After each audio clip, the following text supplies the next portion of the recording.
missing, but I think we'll start. Welcome everybody to what is this, class 4 of our stuff.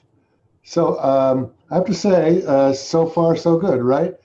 Anybody got any comments or suggestions on how I'm using the technology, how this is going in terms of interactivity or your experiences with other classes? Donna's anxious for me to give her feedback and tell her how it's going. So the only way for me to find that is to ask you. So how's it going? And hands up.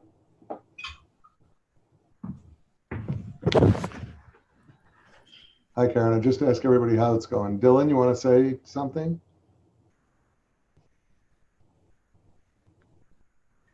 Jackson? Jack?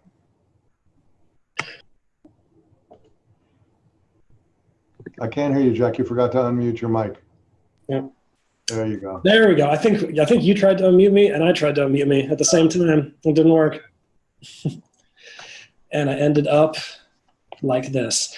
I really like this format. I think for a class, I don't know. I don't know how I'll feel after the second live meetup, but I feel like maybe it could use one more long, like 3 to 4 hour in-person class or something as part of it. But overall, I mean, I think I work with video and video chat and people using this type of technology a lot, and getting like 13 or 14 people all on a video call working correctly is a pretty amazing achievement, actually. So I think that's gone pretty well so far. Yeah, technology works pretty well. All right, well, thanks. Karen? Can you hear me? Yes. Okay, cool. So I'm of two minds. I think it's great. I'm actually in LA right now, and so I can, I'm able to join the class and continue without disruption. But I personally do prefer the in-person class, mainly because you can see everyone's faces. You can see, body language. I can only see a few people on my screen at a time. And just it makes for a more sort of communal experience. So I like it and I don't like it. Karen, you're wearing black. You have bad news? No, no, not right, not yet. But yeah, no, he's still in the hospice, and yeah, I've been spending my days over there. Okay. So, yeah. Samantha. Yeah, I agree with both Karen and... A little louder, Samantha. Yeah, I said I agree with both Karen and Jack.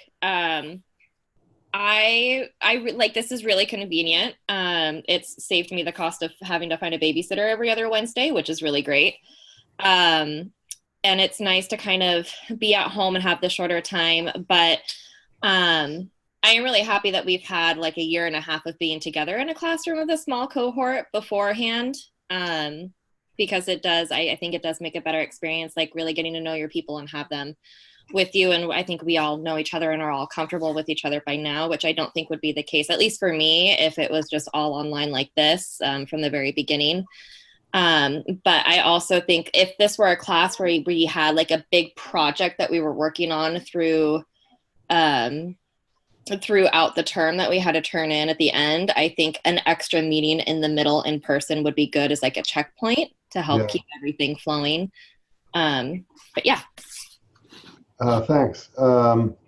There are features on this technology that we're not using. And one of them is side chat rooms and private meetings, team meetings and stuff like that. I just thought, let's walk before we run. Let's make this work, and then hopefully next time we do it, maybe we'll be able to experiment with some new technologies. I also agree with you that I think I would hesitate to do this if it were the first semester and you all didn't. I mean, I do think the fact that you all know each other and you're already comfortable with each other is a big factor in, making these little, you have these same little windows as I do across the top of your screen that show everybody who's here. Do you all have that? Yes? Not? Okay, thanks. Yeah, and you can scroll through to see everybody from left to right. Okay, any other input before we start? Oh, Danara.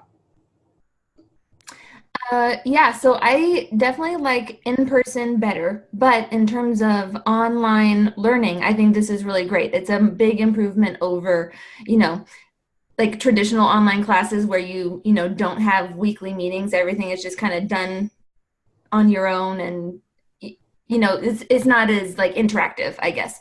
So I do, I feel more like accountable to my classmates and when we're actually having conversations Yeah. at the same time.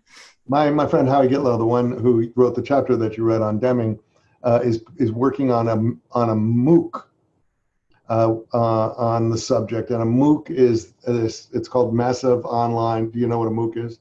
Massive Open Online Class. And he's hoping that thousands and thousands of people all over the world will want to learn more about Deming and will take his MOOC. But it's recorded.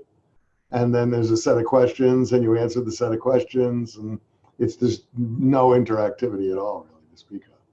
Yeah, so this is way better than that. Okay, the next thing I want to talk about is the weekly assignment. When I first signed this to you, I admitted that I wasn't sure it was going to work for this topic or for this class, but I have to say, the input that I'm getting is terrific, and I think that. I think it is a mechanism for you to, think about the course content, apply it to something that you've read, and give me some feedback. So I think it's working pretty well. I hope you seem to be enjoying it too. I mean, it seems like you get into this. You're giving a lot of advice to people, and that's good too. So let's keep doing it. Let's change the guideline in two different ways. I know I assigned the work friend column. Some of you have already, decided that you don't need to be limited to the work friend column, and I'm getting input from New York Magazine and the Wall Street Journal and the Washington Post and so forth, and that's great. So like wherever you find, and one person this week even wrote about a personal experience that she had at work and how she felt that the principles that we've been talking about could have been applied better in that situation. So find it where you will. And don't restrict your horizons to the New York Times. And the second thing I wanted to say is that the original assignment was tell how Deming's principles could be applied in this particular situation. What I'd like to do now is I'd like to broaden that instruction to say, let's apply everything that you've been learning as we go through this program. And, whether it's the class on hiring or whether it's tonight's work on managing the in-house function, whatever it is, that don't restrict yourself only to saying, well, Deming's principle number 2 or 7 would work in this situation, but think more broadly about management and what you're learning about management, and apply whatever ideas we've discussed or ideas that you have that we haven't discussed, and let's open it up a little bit that way as well. So first up tonight is the smelly tech guy. I like that story because I have a personal experience to tell you about, but let's see. I think, Karen, it would be good if you started, and just for those that aren't familiar with the story, a little tiny synopsis of what the situation was and then what your advice is. Okay, can you hear me? Yes. Something weird is happening with technology here. We're getting an echo.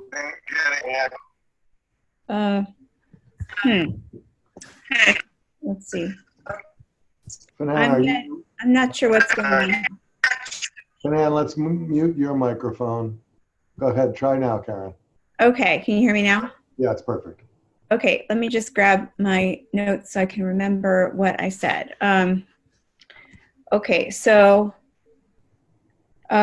this was in a school, I believe, and it was a person who had a coworker who was otherwise great in every way, except that he wears an obnoxious quantity of cologne. And the reader was asking for advice about how to handle this situation, whether they should, send an anonymous note or ignore it and let it be. And let's see. So I said that none of the responses that were suggested seemed optimal. Ignoring the issue might make the writer feel frustrated and powerless, and then sending an anonymous note would make the tech guy feel attacked and paranoid, which was basically what the columnist responded. Yeah. My impression of the columnist so far is that he doesn't know squat about management and is just trying to write things that are snippy and cute. Exactly, right. I mean, it wasn't a very helpful response, really. Yeah. And also, I mean, it didn't bring in the idea of should the manager get involved or not. I mean, it was sort of like one of these weird, between coworker disputes that sometimes arises where you don't know if you should go to your manager or not. This would be a tricky. What's your bottom line? How would you handle it? How would I handle it? So what I felt like is you could certainly go and talk directly to the person who was creating the problem, especially if the environment in the workplace was really a trusting one where really people felt safe communicating. There wasn't a lot of backbiting. The manager would have both people's backs and just kind of get involved in a way that would help productivity and help people get along. That's great. So, and then I, thought that the psychology, the manager has to have understanding of psychology and how to make both sides be productive. And communication is really important. Those were the two pieces of Deming's writings that I pulled out, is that communication is with the shared operational definitions. I thought that was, that's important because in a workplace, we all have to sort of agree that, you don't wear too much perfume because it's going to be bother some people, and you don't put, abolish perfume or cologne altogether, because who wants to be told they can't wear their favorite perfume? So somewhere in the middle where you can kind of create a safe, trusting, kind of shared definition about what's right, it would be best. Yeah, thanks. Mitchell, you had an interesting answer. Tell us what you think. Yes. I think a lot of times in the workplace, we're often scared. I'll use the word fear just to kind of introduce the topic. We're just kind of, we're bashful to express our feelings. And as you all know, I'm usually the one to speak up for myself and hopefully for all of us. If there's an issue, I like to be the voice of reason to say, you know what, in the SOJC program, this is going on and someone needs to say something about it. And we're all just sitting here staring at each other. And it's important, just like you're asking us, Lou, like, how is this going? And, some of us are a little hesitant to say how we feel about the online interactive program, but getting back to the topic of this guy who is wearing too much cologne, and he's just as we have our tech support come in, they're there for like 5 minutes at most. And it's like, if that person's there for just 5 minutes, I guess you can tolerate it. And I'll always use my experience driving for Uber. I have people in and out of my car all the time for anywhere from 5 to 15 minutes. And they either smell like, I have the same experience. I have people that are wearing too much cologne, or they smell of body odor, or they smell of cigarettes, but I just kind of have to put up with it. Right. But I think it should be addressed directly and tactfully. That's the key word that I mentioned in my paragraph or two, is that it should be addressed to the person and said, it certainly can be rehearsed, as it is mentioned in the article. It said the person that was trying to address it was trying to rehearse it and say, whether they were sitting in their car or staring at themselves in the mirror and saying, okay, how do I go about this in a healthy way in order to make sure that I'm not offending this person by telling them or asking them, hey, would it be, I think that's how they worded it, and I think that was appropriate. Like, would it be too much to ask? Would it be okay if you wore a little bit less cologne? And then I think they followed it up by saying, what are you doing this weekend, or something, like that they were interested. It was weird. I wouldn't recommend asking them on a date, or if they wanted to hang out this weekend. But I think saying, would it be too much to ask if you could, not wear that color? But if it is, it's okay. Like, I understand you like purple, but just for me as a favor, could you not wear so much cologne? It's a little intrusive. I don't know if anyone's ever told you, but perhaps others have felt the same way. It's just about tact. Mitch, I thought the line that in your piece that intrigued me the most was that you said, how would I want this to be addressed if it were me? And I think that empathy is really probably the key answer to this question, which is to say, I must do things that bother people, and how would I hope they might approach me about? I interrupt people all the time. Somebody ought to probably say something to me about that, and I would hope that they would do it in an empathetic way. Yeah, I said that in terms of putting ourselves in someone else's situation and putting ourselves in that position. Like, how would I want to be treated? Because a lot of times that's difficult to do, and that's what empathy is. And I have a lot to learn myself, and I think we all do about empathy. And it's a beautiful thing as we progress in life and figure out what the hell we're doing. Thanks, Mitch. So I'll tell my little story. When I went into Aetna to run corporate communications, I went in from outside to the top job in the company in communications, reporting to the chairman. And the chairman had a PR guy who he had worked with for many years and whose advice he liked and trusted and relied on. And I didn't hire the guy, and I inherited him when I got there. And everybody in the PR department tiptoed around him because he had this personal relationship with the CEO. And so everybody was afraid of offending him.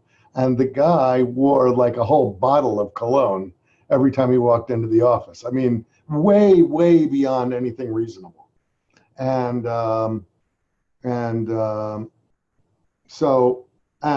it particularly bothers me. Like, I won't get in an elevator. If there's a woman in the elevator with that rose smelling stuff, I get off the elevator and wait for the next one. Like, that stuff really bothers me. And so it was like a problem. Like, how do I address this problem with this guy who's got a real positive relationship with the boss? And basically in a similar way, I tried to say, to sort of put it on me, to say, listen, I just want you to know that you're making it difficult for me to spend time with you because I'm really sensitive to smells. And I told him the story about getting off the elevator with the ladies with the rose, with the rose, whatever that's called, rose water perfume.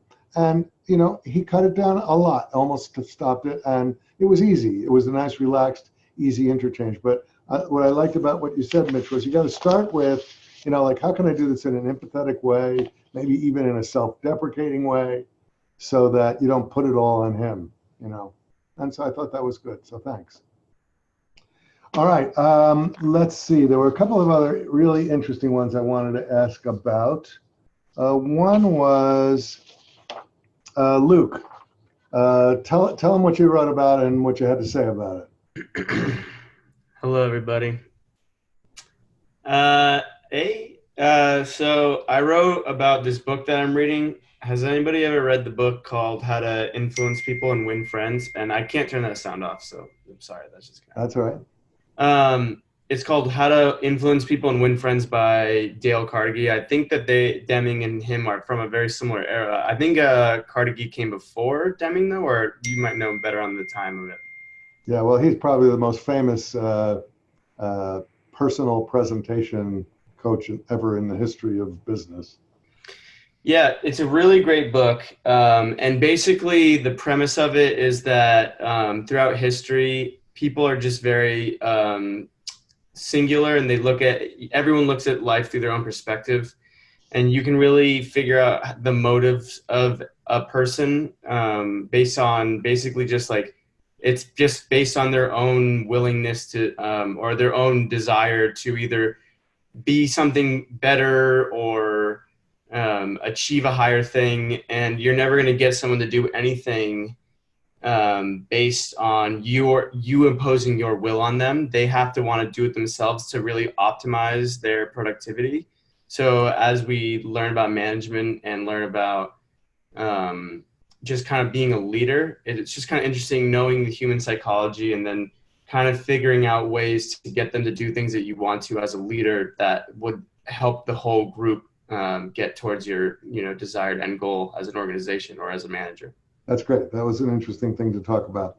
In our last in-person class, I'm gonna review some of the state-of-the-art of social science thinking on how people are influenced as a kind of a backdrop for all of this work we're doing, to say, here's what's going on at the the Nobel Prize winning level of economists and psychologists that are studying human behavior and how to influence people. So we'll get some more of that on that last Saturday. All right, let's do one more. Dylan, the Walmart decision. Yeah, so the article that I found was from CNN's online news distribution, and essentially Walmart's corporate team had made a strategic decision to raise the pay of their truck drivers in order to start retaining and recruiting new drivers. The issue was that the problem with retaining truck drivers is a nationwide issue, and it's causing a drop in their overall revenue and sales. And so they decided to resolve the problem through basically a unilateral decision to incentivize the truck drivers through a higher amount of pay. Would it be 1 cent per mile or $1,500 annually? Filtering that through what I had researched on Deming's management philosophy. Obviously, it's incentivizing with pay is never a panacea of solution to all problems that's going to help them resolve the long-term problem that they're facing. And so the solution that I suggested based on Deming's management philosophy was essentially that they would take steps forward in addressing maybe how the system could be changed to improve overall employee satisfaction, not only from the truck drivers, but from all Walmart employees, that it would be a culture and an environment that people would want to work and they would feel supported. And then maybe they'll call their truck driver friends and spread the word, and the process and the system will improve as a whole. They won't have to rely on people being motivated by tiny bumps in pay every time they're looking to change the course of their company. Yeah, I think that's a great point, and it's a smart observation. I also think, though, that we don't really know the whole story because we don't know what else they did. And in fact, they may be taking steps in a variety of different ways, but this is the one that got the news. And I mean, one of the challenges that you see with a company like Walmart is when you're a news source, when you work for a company that's a news source, a company that reporters are following every day, that securities analysts are following every day, you live under a microscope. And so everything you do gets second guessed. And so there are a lot of smart guys like you out there saying, well, wait a second, this really isn't the best way to keep your truck drivers. And so, this is just a constant challenge for high profile companies. And they probably just can't tell the whole story every time. So it's a real challenge. Well, thanks everybody. There were a lot of other good ones, but I don't want to take too much of every class working on this, although I find your input interesting. I hope you find each other's perspectives valuable, and let's keep going on that. I like it a lot. Okay, so that's that.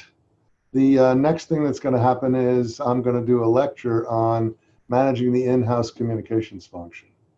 And so I guess one of the things I wanted to ask you before we start is, hold on a second, I have to call up the participants screen. Same instructions, by the way, as in previous classes. I'd much rather use the hold your hand up than the comment section. If you have a comment, I'll try to see it, but it's on the chat room. But it's much easier for me to respond to you putting your hand up.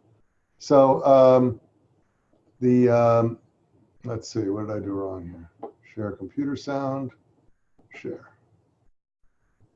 I wanted to start by talking about this this presentation and where it's coming from.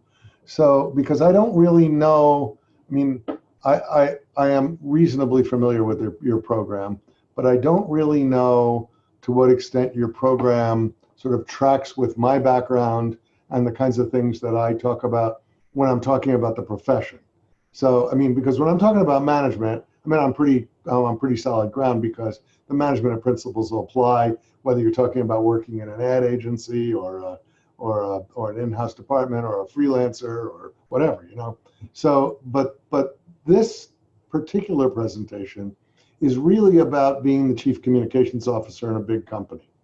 And is that a perspective that you've been exposed to before? And is it part of, you know, when she calls it Donna calls it strategic communications, you know, she doesn't call it corporate communication or public relations or any of the typical titles of programs like this.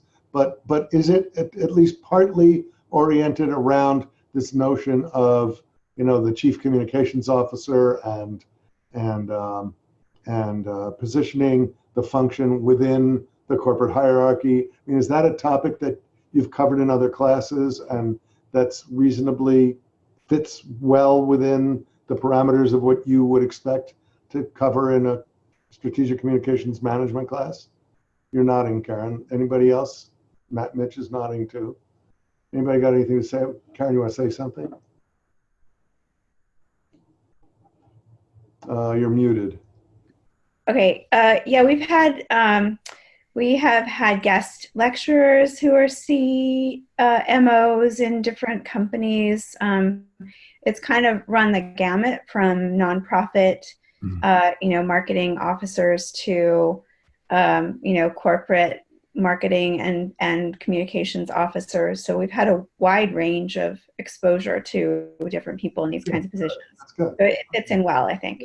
Okay, so this one is very squarely focused on the job that I had at Aetna, the top job in a large, complex organization where you report to the chairman and you're in charge of all aspects of communication. So that's what we're going to cover tonight.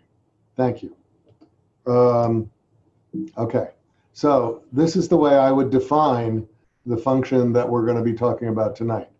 This is the senior management function of managing what I would call mutually beneficial relationships between the constituencies an organization serves and that organization. I say corporate here, but obviously that would apply if it was a nonprofit or any other kind of an organization. It's about enhancing and protecting the brand, the reputation of the organization, and doing that not just by choosing the words, but by managing the relationships. Okay. Let's see. And so here's where this point of view comes from. You know, I've been in this business for 40 years, and over that time, the function has evolved. And so earlier on in the history of the way that communications supported organizations, you were the chief communicator. I mean, your job was to be the messenger. So you were the spokesperson for the company. You ran all of the stuff that was related to communications, and that was your job. And those functions very frequently reported to human resources or the law department or the marketing department or someplace in the organization where the boss had some understanding of communication, right? And so that's sort of the long history of organizational communication. Then as the function evolved, it became kind of a bigger job. And that job was, you know, managing centralized corporate communications departments that had multi-functions. So there might be shareholder communications and corporate communications and marketing communications, employee communications, and so forth, right? And so the portfolio kind of grew of what had earlier been, you know, pretty narrowly defined as, you know, talking to the public, media relations.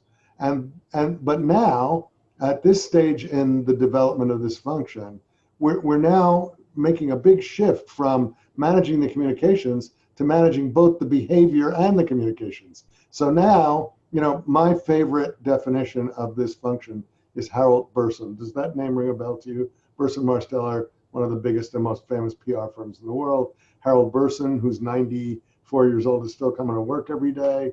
And Harold says that our job is do good and get credit for it, right? So I like that a lot.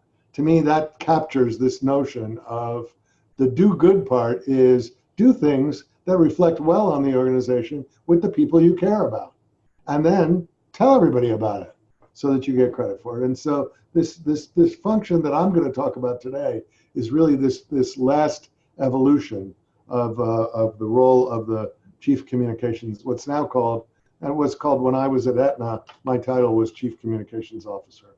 And so that's where the function has evolved to. So USC has a study that they do every year. It's in the field right now, actually, for this year. It's called the GAP study, the Generally Accepted Practices Study. And you can find it on the USC website if you're interested in more information about this. But what's going on, they talk about trends in the function. And what they're saying is that today's function is defined by what you might expect as you see this evolution, which is, more money, more people, more influence in the organization. I can remember even early on, I joined Aetna in 1980. And even at that stage in 1980, I still struggled to have credibility with my boss was the CEO, but I still struggled to have credibility with him compared to the president of the company who was in charge of operations, or the chief counsel, or the head of with this division or that division. Those folks seem to have more gravitas, more weight in the decision-making process than I did. But that changed, and it changed while I was there, and it certainly changed during my years counseling in the agency business. And the other thing you can see is that the reporting relationships have gotten higher. So it's much more typical for the CCO today, in almost half the companies, to report directly to the CEO.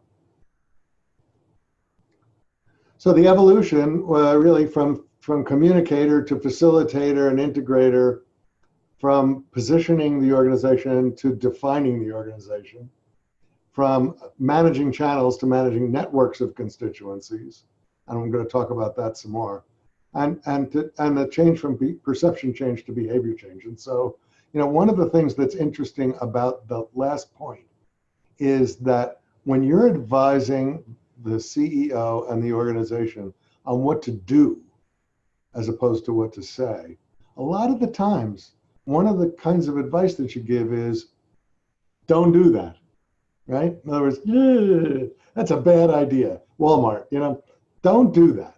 Or if you're going to do it, wrap a bow around it, right? In other words, do the other things that would suggest that you're a well-managed organization and that you care about the people that work for you, and don't suggest that you're trying to buy everybody off with a penny a mile raise, right? So that kind of, if Walmart, if I were the CTO of Walmart and they'd come to me and said, we want to make this announcement that we're going to give a penny a mile raise to the drivers, I would have said, wait a second, let's step back from that decision and think a little bit about, like, what's the total picture? And how can you put this in a larger context? And how can you demonstrate that we're an organization that cares about the people that work here? So, and managers don't like that kind of advice. So it's a tricky role, and we're going to talk some more about the tricky role. Here are the kinds of responsibilities the chief communications officers have today. Of course, they have, corporate communications and crisis management. Executive communications is something I'm going to talk about a little more later.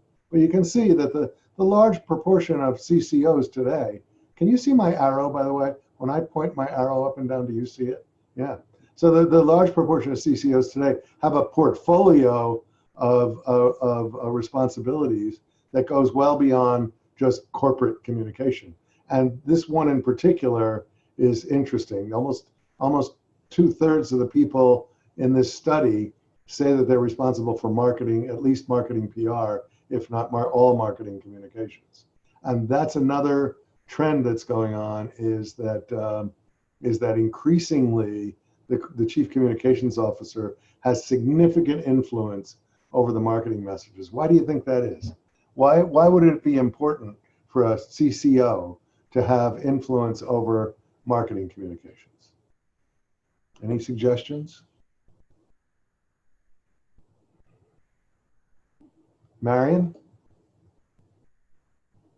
I think the CCO is really the person best positioned to do to lead a marketing effort, because they have the big picture. They understand sort of the directives from the top as well as the 30,000-foot view. And so as far as marketing strategy, they're the best person to inform it. I like that answer. Anybody else? Why is the Chief Communications Officer interested in being involved in marketing communications? Ashlyn. I think that they would be interested. Can you hear me, by the way? Yeah, I hear you fine. Yeah. Okay. I think that they would be interested in being involved in it because it's external communications to your stakeholders and customers, and being able to control the messages, you know, that is going external to the organization, since they do manage so many other, you know, like crisis management or the other communications that are happening as well. So yeah, that's the answer I was looking for. So because I'll tell you my experience. When I worked at Aetna, I had all these people working for me doing various forms of communication, and I had an advertising budget. The advertising budget was $40 million. And so they're spending $40 million delivering messages on national network television. And at that time, that was the way you advertised in those days. And that's a lot of money, and it's a lot of weight. And so if I don't have control over those messages, those are probably going to be the messages that most shape people's opinion of the organization.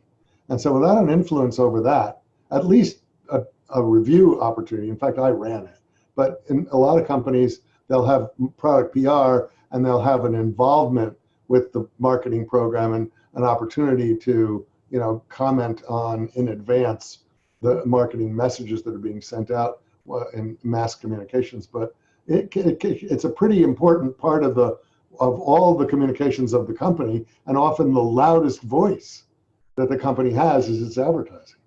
And so that's why that's becoming an increasingly important thing. Okay, let's see where we're going here.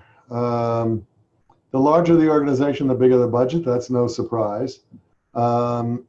Big companies like Aetna was about a $40 billion company, and I had a budget that was substantially bigger than this, but I had advertising in my budget. So these are pretty big budgets for communications programs, and suggests that the importance of the function is increasing in the eyes of management. So I have a bunch of data, and so as to not make the data too tedious, what I've done is a meta-analysis. I've taken a whole bunch of studies that are out there, put piles of paper on my desk, and reached conclusions about what the data says on a variety of topics. So the observations that I'm going to share with you aren't the result of one study or another study, but they're really a result of my digesting all of these studies and a few more, and trying to reach some general consensus about what the state of the art of thinking is on the management of the in-house function. And there's lots of stuff. Now, some of it's old. The Grunning study, the Excellence Project, is very old, but it's also still very influential.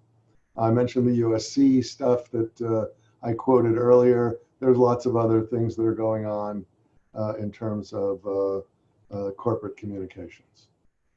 So the first is a point that I've already made, which is that the management role, the data says the management role is not only on the positioning of the organization, but helping to define it. So this is the senior advisory role. That role suggests, you know, a deep involvement with and a peer relationship with the people that run the company, and we'll talk, or the organization. We'll talk about that some more in a minute. It also suggests that this function is a leadership role, that it's a leadership role within the organization and a leadership role in terms of leading the communications. So that, you know, now we're starting to talk about a job. What does this job sound like?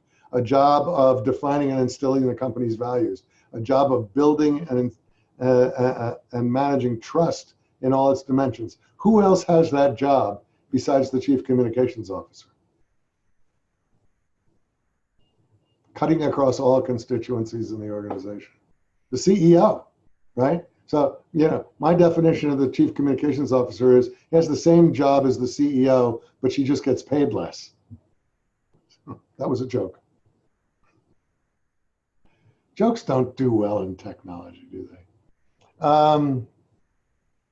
Direct report to senior management, often to the CEO. I reported to the CEO of Aetna. My clients that were chief communications officers, by and large, reported to the president or the CEO. But another really important factor, and that's why I have this table down here with the question marks around it, is that every organization has something which the research calls the dominant coalition. It might be the executive committee in a big company, the management committee in a nonprofit, whatever the editorial board in a newspaper. I mean, whatever it is, there's a group of people that are the senior management team that runs the company, reports to the CEO, and covers the various functions of the organization underneath the CEO, right? So what's going on now is that if you're going to buy this idea of owning the behavior as well as the communication, then you got to be at the table when those decisions are being made, right? Because you have to have influence over those decisions. So you got to have a seat at this table. And so that's when I say part of the dominant coalition or direct access to it is that when I first started at Aetna, well, I was only 32. And so that might have been part of the reason I was a little young to be in this group of like 55-year-old men. They were all men in those days. Was that I got to sit in the back of the room, right? So I didn't get a seat at the table, but I got a seat in the back of the room. And so I could talk, because I reported to the CEO, saw him every day. So I could talk to him about things that went on in the executive committee meeting the day before, and we could discuss, my input and how, like I wouldn't interrupt the meeting necessarily. And then eventually I ended up getting one of these chairs and could actually have a more direct influence, because that's generally not the kind of thing that you don't come in from outside the company and get dropped into one of those chairs. It's something you earn. This is a little chart that shows you the sort of the balance, if you will, of business skills and organizational and communication skills that are required of a CCO in a modern environment. A lot of them are sort of strategic thinking skills. Whoops, what did I do? There we go. Oh, sorry. But let's not underestimate the technical skills, right?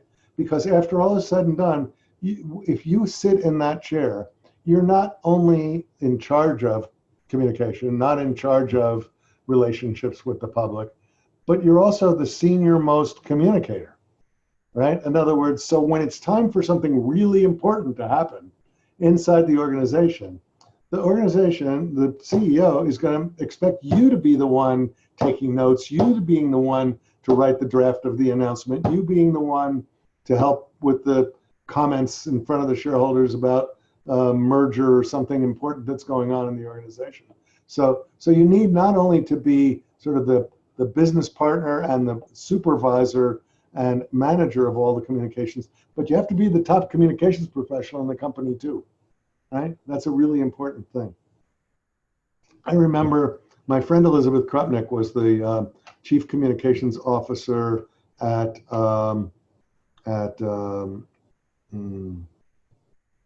Metropolitan Life Insurance Company. And and her office was down the street from mine, and we were old friends. And so I walked into her office one day to pick her up for lunch, and she was writing a personnel announcement. And I said to her, they pay you $500,000 a year to run this complex communications organization, and you're writing a personnel announcement? Don't you have anybody who can do that? And she said to me, well, this one's really important to Roger, her CEO boss. And so she was doing it herself. And so I think that's a pretty important kind of lesson about this role that we play in an organization. And I said earlier, the role can be tricky because, as I said, you know, generally speaking, the operations guys, like if the operations guy says, I'm going to make this big announcement about giving the truck drivers a penny a mile raise, and you said, oh, I don't think that's a good idea, he's generally not going to like that very much because you said it in front of his boss. But that's the role. And so the role can be politically difficult. It's also tricky to be running a large, complex department. You know, in my case, at Aetna, 180 people is a lot of management responsibility. 180 people means every single day of the year, somebody's got a problem, right? And so there's sort of the constant management challenges and this oversight of all the most important communications that are going on, while at the same time, you're participating in the management of the company and trying to stay on top of what's going on in the organization and what's going on in the industry, and, you know, to try to earn that seat at the table. As I said, you're also the senior most professional. And so there's times when, you know, when you're going to sit down at the computer and do the work, especially for the boss, right? You're the hands-on supporter of the CEO. And so I can remember getting in the car with my chairman once, and he was going to give a talk at the Chamber of Commerce in Hartford. And he said to me, who's sitting next to me on the podium? And I knew that because my staff had given me a briefing document, and I knew who else was going to be on the podium with him. And he said, oh, right, Bill, what's his wife's first name? Right? I had no idea what the guy's wife's first name was, but he expected me to know because that's the job, you know everything. The other thing about staffing the CEO that's tricky is that sometimes you have to tell the emperor he's not wearing any clothes. And that can be very tricky and very difficult because these are big, powerful, important people. And, you know, questioning powerful people takes all the skills that Mitch was talking about earlier in terms of, you know, empathy and listening and, you know, being able to do things in a way that's well received by the person who's getting the advice. But sometimes you have to say, you know, boss, that speech didn't go very well. And that's part of the job. The last thing I want to mention that's tricky about this job is that people in the organization know you know stuff, right? In other words, you're an insider. You know things that are going on in the organization because you're going to announce them. And so you know them in advance. And so you've got peer relationships in the company. You've got employees who work for you. You've got folks that are neighbors of yours in the corporate headquarters town where you live. And everybody's pumping you because they want to know what you know. And you have to be really careful about making sure that you're very protective of the information that isn't to be disclosed. And so once again, you find yourself with friends and coworkers and neighbors who know you know, but you've got to find a way to let them respect the fact that you just can't talk about that stuff. My joke was always, if I told you that, I'd have to kill you. Like the mafia. Okay, here's another thing from the data. The data shows very clearly that the corporate culture, and especially the orientation of the CEO, have a lot to do with the effectiveness of the function. And CEOs who value communication spend more time on it. They get it. They get the model that we teach, the model that you're learning. They demand somebody who can play the role that I'm describing in the function. So they're not about to promote some lawyer to be the head of corporate communications like so many companies do, or somebody from finance because she ran investor relations and so she knows a lot about the company, so she'd be good in, you know, they want a professional who can embrace the function the way that I'm describing it now. And interestingly, and Sam is no longer obviously the CEO of IBM, but he was when IBM was my client, and he was a great client because he got it completely. Came out of management consulting. But the other thing I want to say is that nobody walks into an ideal environment like this, right? You don't walk in to the dream CEO and the organization that completely gets it.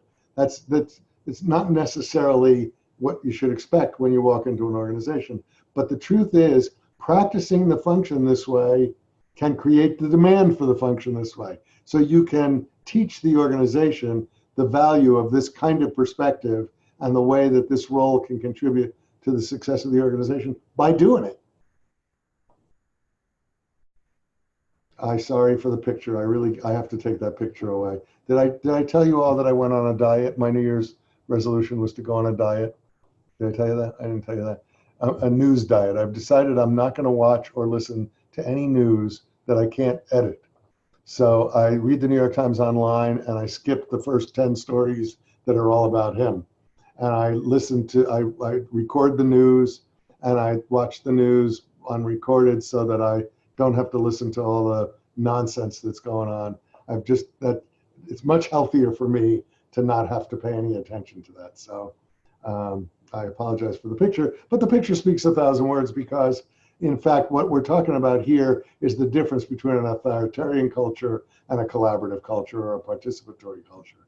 And there's no question the data shows very clearly that a participatory, collaborative culture is a much better environment for the success of corporate communications.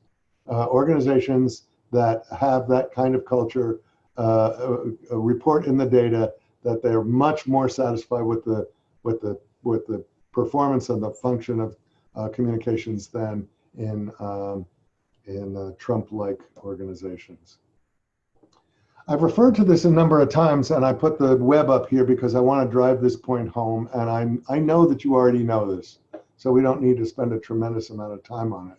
But one of the complexities of the chief communications officer's job is that, as I said, like the CEO, she's the only one in the organization that really has a franchise that cuts across all of the constituencies that the organization serves.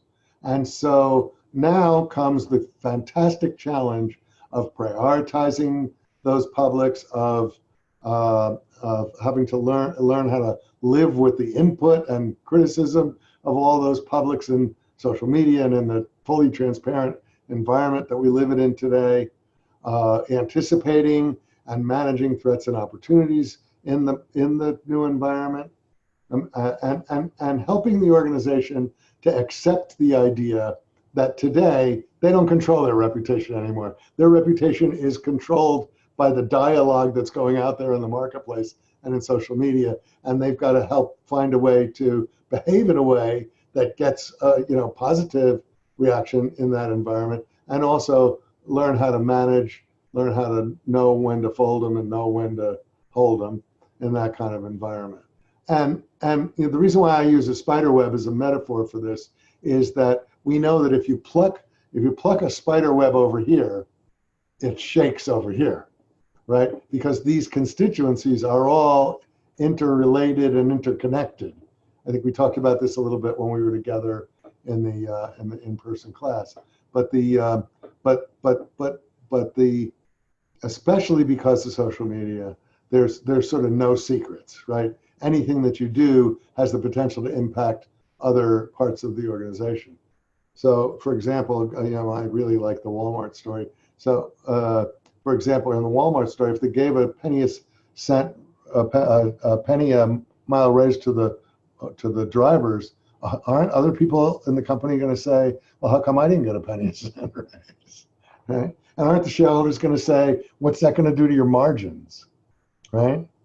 Because it's probably has a negative impact on margins. So one of the questions I wanted to ask you is, can you think of an announcement that a company would make that would appeal to one constituency and be negative to another constituency?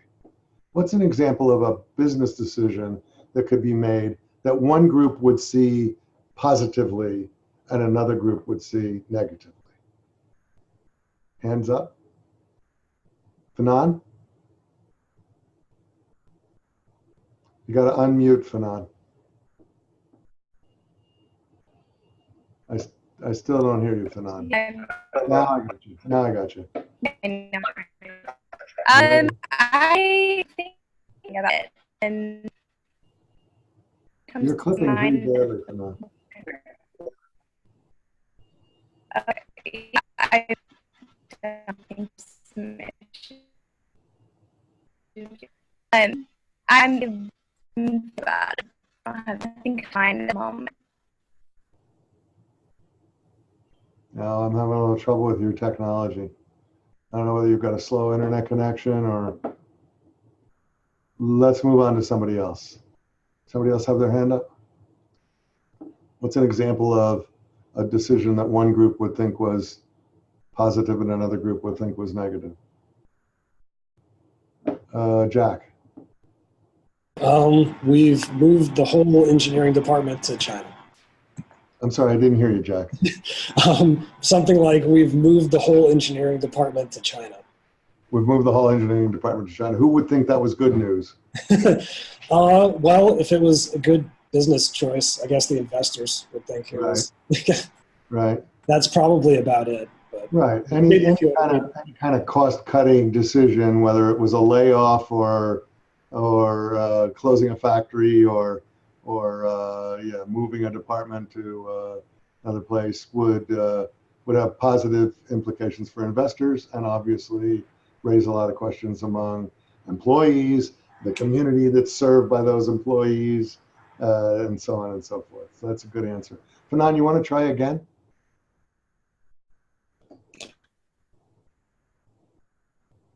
Now I can't see you or hear you.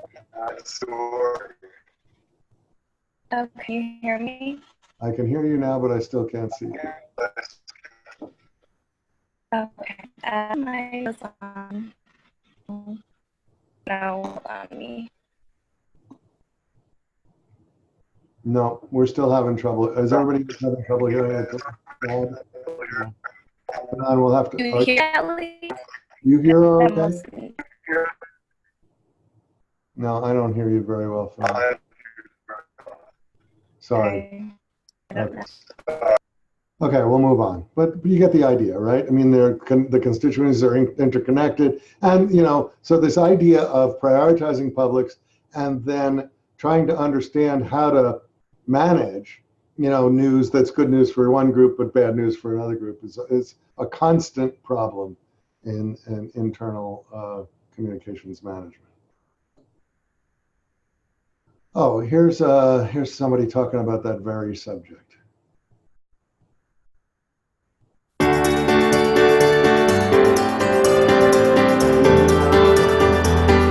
Ericsson turns 140 years this year. So on April 1st, we celebrate 140 years as a company.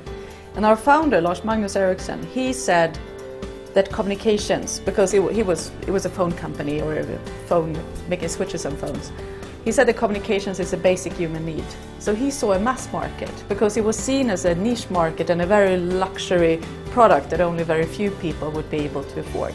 So he actually defined the purpose with what we're doing that wasn't seen from the start, already back in the 19th century.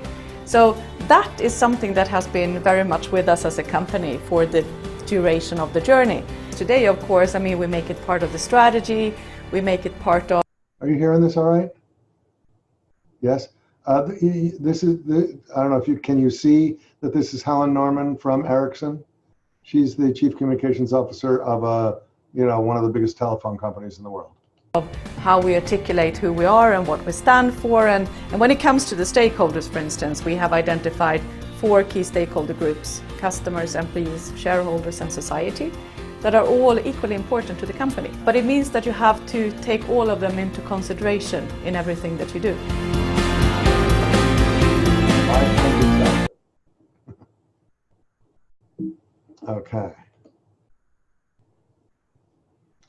Okay, another important part of the role is managing the work. Hands-on managing the work. You have to decide, they say that a CEO can only do 10% of his job or her job, and the trick is figuring out which 10% to do. And I think to some extent the same thing is true of a chief communications officer. You've got to pick your spots. You've got to decide, what the most important things for you to be involved in are. And if you're going to be involved, then you have to lead and and manage the functions correctly in the ways that we've been learning, or you have to get out of the way and let people do their own thing. So, you know, and you have to pick which are the things that you're going to be engaged in and which are the things that you're not.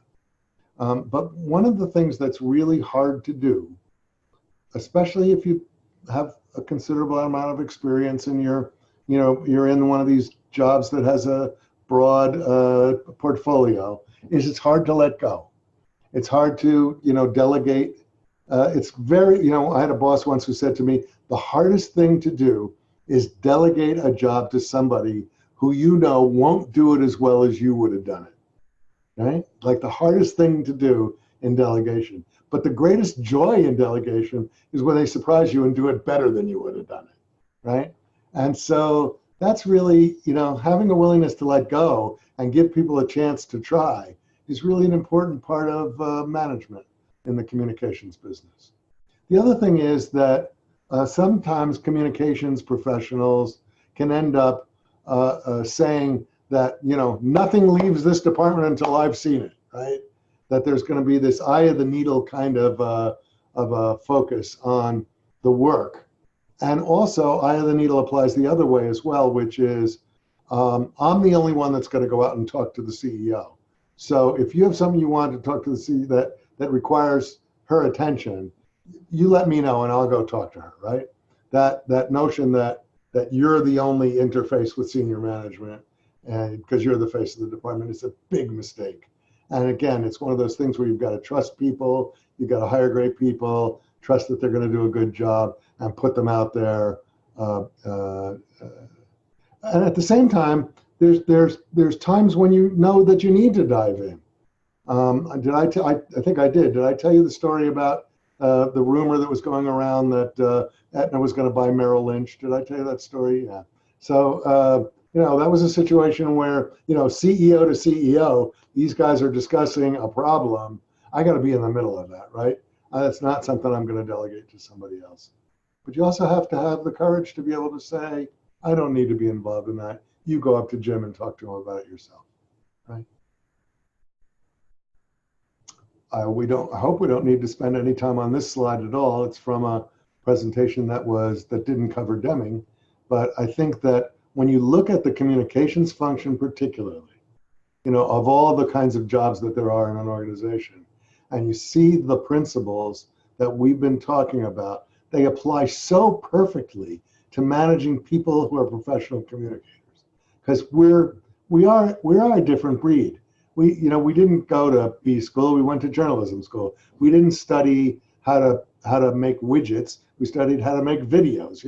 Our skill base and our orientation is around a creative work product, right? And in that environment, these kinds of things are even more important. Creative people thrive on intrinsic reward. Creative people are dying for variety in their work. Creative people want to use their skills and abilities to grow and to succeed. So I think that the joy of work philosophy that we've been talking about particularly well applies to managing the communications function, and the data bears that out. The data says that this kind of environment is a superior environment for producing excellent work in communications. So I have some protesters down at the bottom of the screen to make another interesting point that I learned from the data. And that is that it turns out that organizations that take on the challenge of interacting with their foes, interacting with the stakeholders who don't agree with them, actually get stronger as a result. They do better as a result of the experience because they learn from it, and they learn how to interact with people that don't agree with them. There's a thing, one of the studies talks about the right way to create a communications relationship with a constituency is an integrated two-way symmetrical model. This is Grunning. And so integrated means thinking about all aspects of the relationship between your organization and the constituency. Two-way means listening as well as talking. And a symmetrical model means win-win. A symmetrical model means trying to find a place where you can both get something you want. And we're going to talk about win-win a lot more when we're together on the last Saturday, because we're going to spend a lot of time on negotiation skills. But the data says that that these experiences actually strengthen the organization and make the communications better.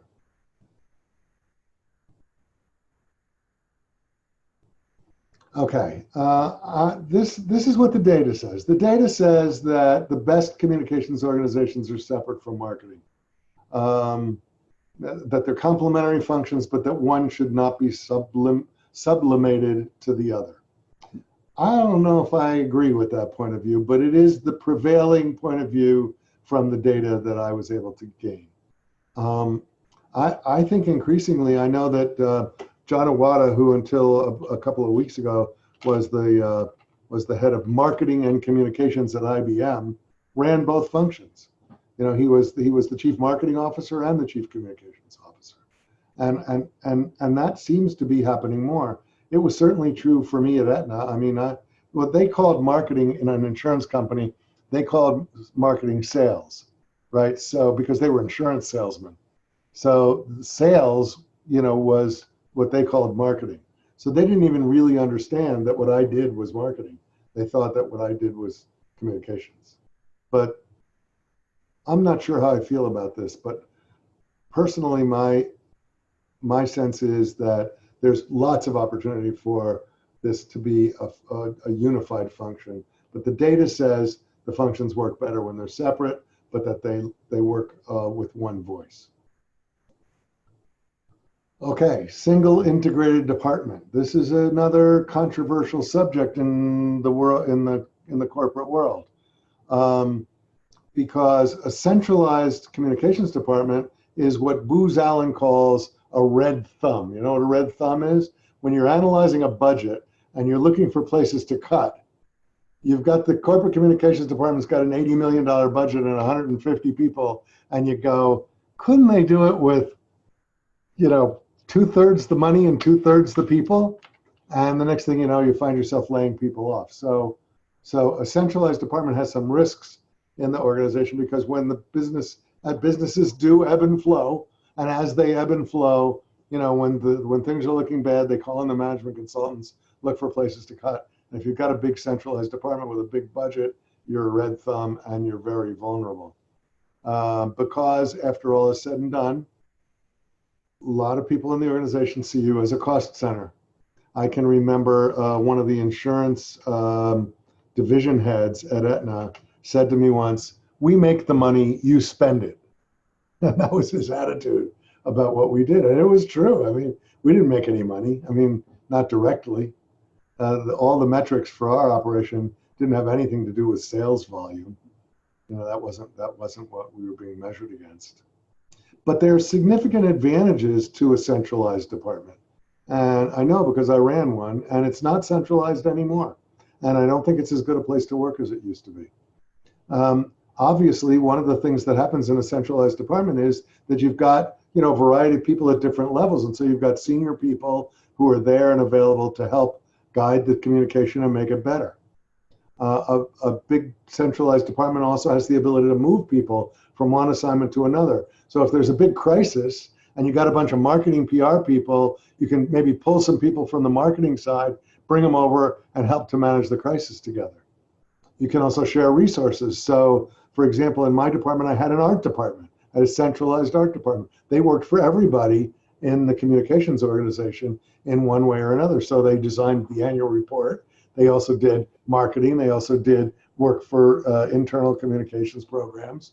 And so you can share resources in a way that's much more efficient than you might if you had a decentralized department.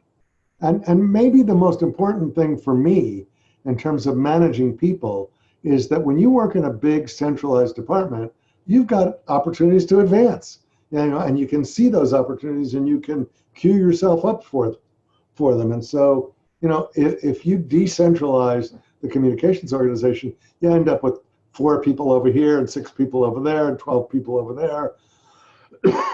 And, you know, the communication between those people isn't as good and the career paths aren't as obvious. So in a centralized department, there's a lot more opportunity to to look for career opportunities, but also there's more opportunity to do things like training programs and development programs, because you've got a large group of people, and so you can amortize those costs over a much bigger base. So I'm a real fan of centralized communications departments, and the data shows that they work better for all these reasons.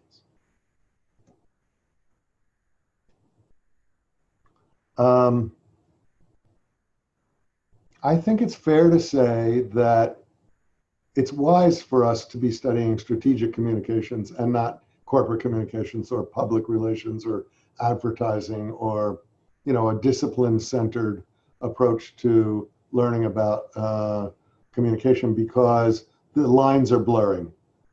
And there's no doubt that in every, there's always going to be ad agencies making TV commercials. There's always going to be PR people working with the media. There's always going to be, you know, functional separation. But more and more and more, there's an expectation that the people running those operations will have a broader appreciation for strategic communications and the role that research and strategy plays in being the center of what makes communications excellent. And the data shows that that's absolutely true, and that more and more the profession is becoming a profession where there's an expectation that your expertise is in strategic communication and not necessarily in a single discipline. I always say, did anybody ever make a TV commercial? Anybody hold up your hand if you've made a TV commercial or something like that, an internet commercial? No, don't hold your hand up there. Hold your hand up over here. Click your hand on the raise hand on the screen. Jack, so was it easy to make a TV commercial? No, well, the way that we made it was pretty easy and cheap. It was donated local air time on one of the local Comcast stations for a small ballet that I filmed. So it doesn't really quite count as, you know, national television maybe. It was still difficult. Go ahead. You have more to say? No, I was done. Yeah, see what I did? I interrupted him. Sorry about that. That's all right. I've done a lot of commercials. I went to film school, and I've shot, countless. What do you want? One specific story? No. I actually, what I wanted to talk about was sort of the whole process. So, have you been involved in the process from start to finish? In other words, the conception of the commercial, getting it approved, getting it on the air. You know, the whole works. Yeah. Well, it depends. Like, so earlier in my career, when I was doing bigger commercials, I did some stuff for Snapchat. I've worked with a couple brands that went on TV, and it was always at that level. I was always more doing like camera work, setup, kind of crew work. And then as I branched off and started working for smaller clients, working in social media stuff, it's really like, like I pretty much have control of the whole like pipeline, from conception of idea to pre-production to shooting to post. So, is it easy? Is it complicated? I think it's kind of once you learn how to shoot anything, you know, I think the biggest thing clients miss now is people really miss target audience a lot. That's like one thing I have to remind clients is, who are we making this for?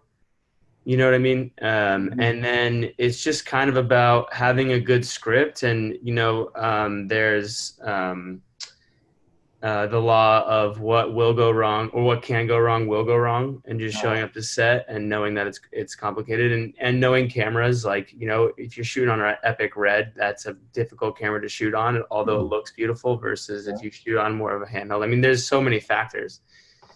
Thanks. Dylan, you had your hand up? Yeah, so I wrote scripts and helped shoot commercials for political candidates. Oh, okay. And?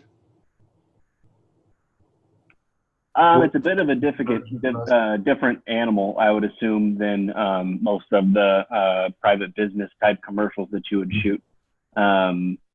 But the only side of it that I really hadn't had much experience in is the media placement side. But in terms of just getting cooperation from people, you're not ever working with paid actors as much as you are somebody with their spouse that doesn't know how to be natural as much.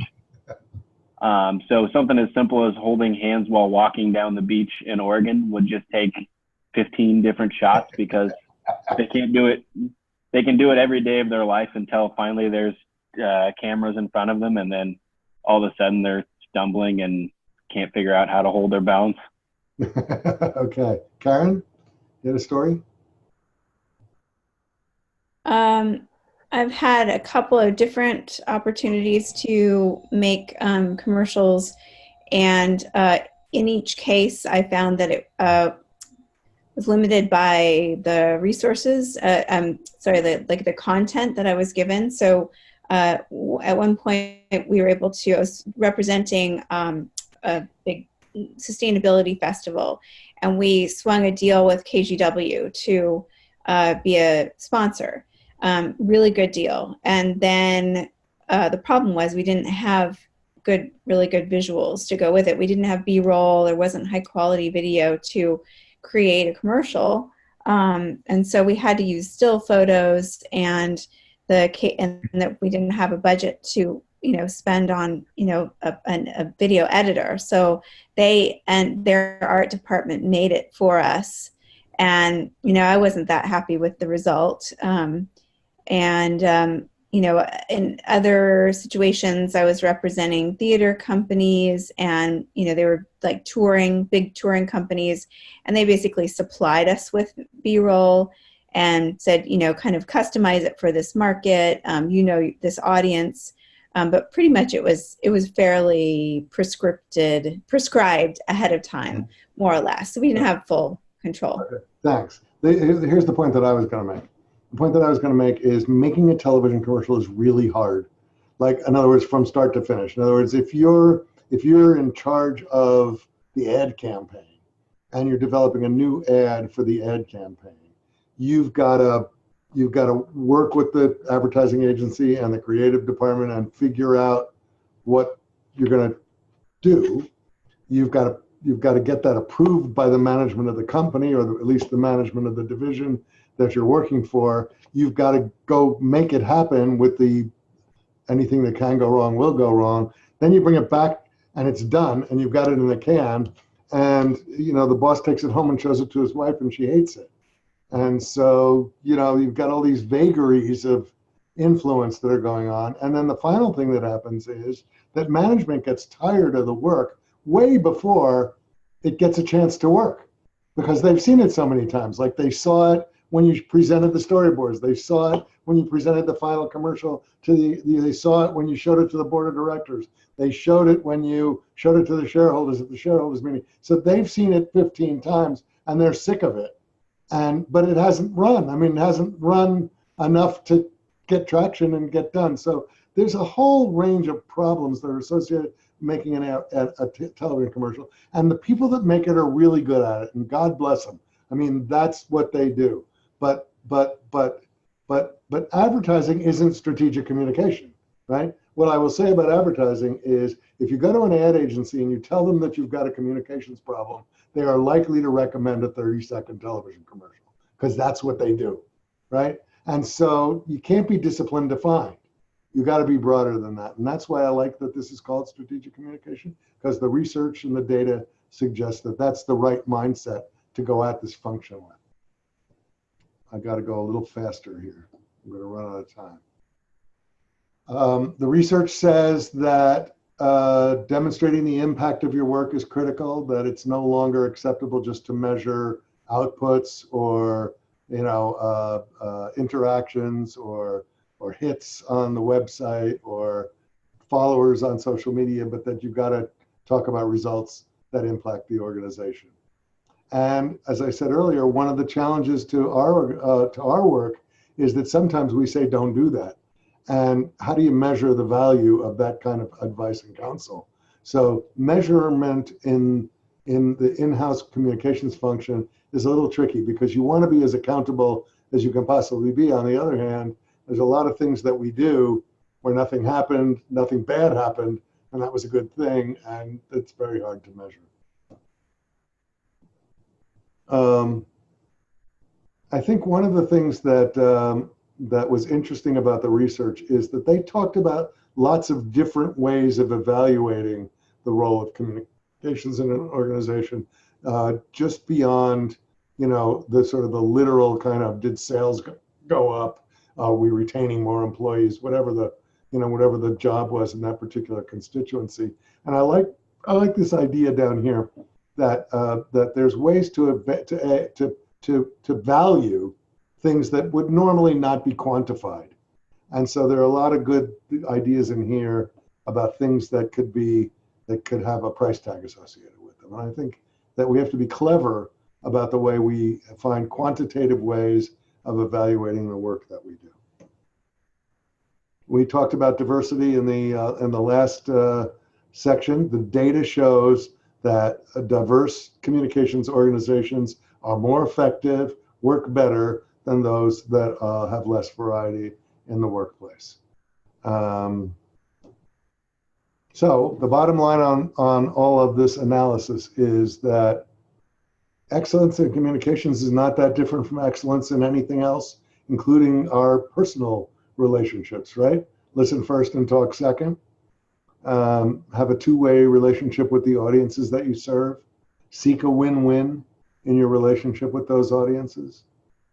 That excellence in communication starts from the top. That a CEO who values and pays attention to communication gets better results from her communications department than one that doesn't. That if you're going to define the function as Harold Burson's definition of do good and get credit for it, you got to have an influence over the actions. And so that means you got to be a participant in the management decisions. I used to call the worst kind of communications organization the can of pink spray paint in the CEO's bottom drawer. In other words, that the managers would all get together and they'd make a decision, and then the CEO would kick the bottom drawer and say, make it look good, paint it pink, right? That the job of a communicator was to make whatever decisions the management made look good. But that's not the role anymore. And now the role is much more a seat at the table, participating in and helping to define the behaviors of the organization. Centralized functions work best. And leadership, that is to say, management skills, leadership skills, the kinds of things we're talking about here are a really important factor. One of the reasons they're an important factor is that gravitas is an important part of this. In other words, when you're giving this kind of advice at this level in the organization, you have to have, people have to respect your opinion. They have to believe that what you're saying is good advice. And so, you know, learning to be a leader, learning to work with other leaders, these are really important skills that are going to help you do a better job when it comes time to counsel, whether you're counseling clients in a consulting environment or counseling in-house the executives of the organization that you're serving. Those leadership skills are going to be really valuable in helping you establish the kind of gravitas that's necessary to be heard and believed in this environment. So that's it. That's what I've got for tonight. Questions or comments on this material? How is this consistent with what you've covered in other aspects of the program? Or not? Hands? Jack? We've definitely talked a lot about symmetrical two-way communication and not specifically how that plays into management before, which was interesting to learn about tonight, but more of as a general communications tactic, I suppose. I mean, it's there are two really important components of just a lot of the theories of communication that we've learned in this program. Some of you I haven't heard from tonight. Selena? Yeah, something that really stood out was a couple quarters ago, we took Intro to Strategic Marketing, and the professor mentioned that exactly what you had said, right? When you start getting tired of the messaging, that's barely when it's meeting, hitting your audience and your stakeholders. Right. Kayla?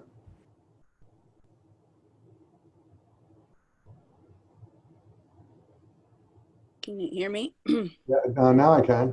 Yeah. I mean, most of this was pretty new for me, but I think one of the classes we took, it may even have been our very first quarter, with Maureen O'Connor, I think. She talked quite a bit about the role of the CCO, and even at the time, I didn't actually really know what a CCO was. So a lot of what she talked about in that class kind of went over my head. But yeah, most of this stuff is pretty new to me, aside from the things you talked about in the very beginning. Alex, how does this sit with what you've been studying before?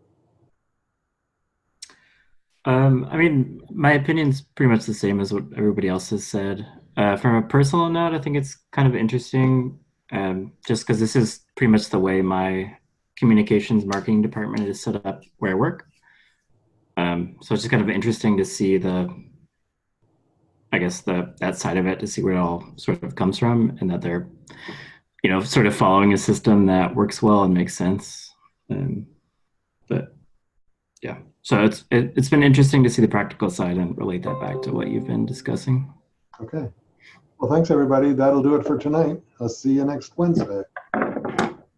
Oh, by the way, wait, before you hang up, one more really important thing. I loved everybody's Southwest Airlines case.